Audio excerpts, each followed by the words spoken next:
Alberto. Just a couple of general points before I deal with that.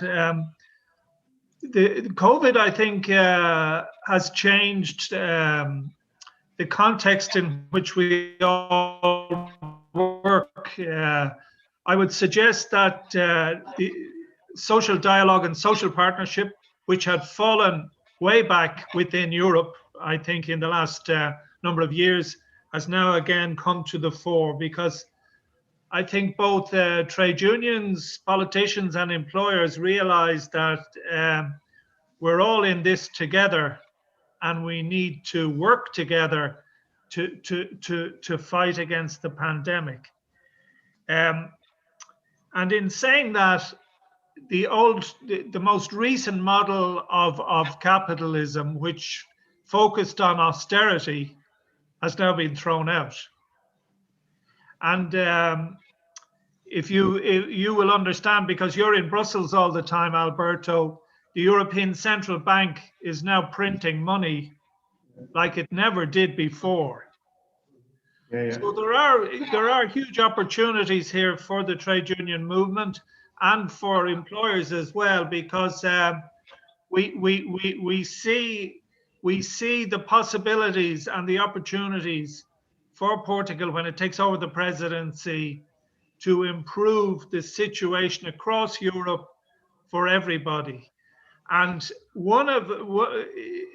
because it has been agreed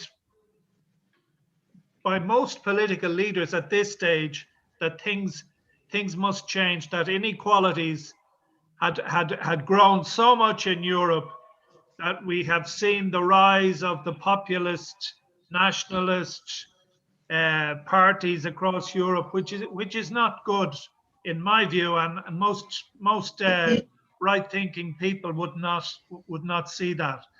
And financial participation is just one way of possibly redistributing wealth and income across society.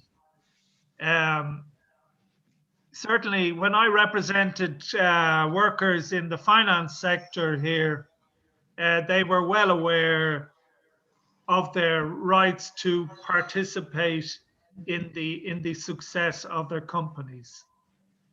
However, the companies in general, to my mind, weren't generous enough in what they allocated towards the profit sharing schemes. And it was only in very specific startup companies, particularly in the IT sector, that we saw real profit sharing, to the extent that employees might have owned up to 30% of the share capital of a company. And I would feel over the Portuguese presidency, with the emphasis on information and consultation and on employee participation, maybe there will be a push to increase financial participation for all employees. And multinational companies generally understand the benefits of financial participation, because employees who will benefit from the success of their company generally are more productive than employees who won't benefit. That's on the multinational side. In relation to SMEs, there is a problem in the EU with within the SME sector, that many owners of SMEs are into their 60s, if not their 70s.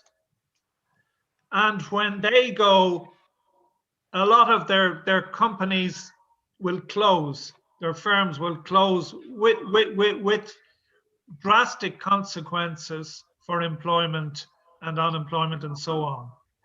So there is a very good reason from the EU's point of view to encourage what are known as ESOPs, employee share ownership plans. And these plans allow for the gradual takeover of a company by employees, particularly in SMEs where the owner is due to retire very soon. On the one hand, it is an opportunity to maintain and sustain employment, and on the other hand, it gives an owner an opportunity to sell his enterprise to his workers, and therefore he would receive something for his labor over the years. So, I mean, it's a win-win situation. I think most progressive thinking business leaders would see the benefits of both social dialogue and employee financial participation. And I would hope that with COVID, that there is a realization that in every country, workers and employers must work together for their mutual benefit. And that idea, unfortunately, to my viewpoint, had gone away in Europe, I think, because the model of capitalist ownership that we have seen grown over the last 10 years particularly, did not really promote social dialogue, did not really promote social partnership. Just to the points raised with regard to the decline in trade union membership. The union I worked for, Unite here in Ireland, would be similar to SEMA. We'd have about 60,000 members across the island, both north and south. And we have seen a decline in membership in the private sector as well. And I think, again, there are different reasons in different countries, but there are also the same reasons insofar as the individualization of society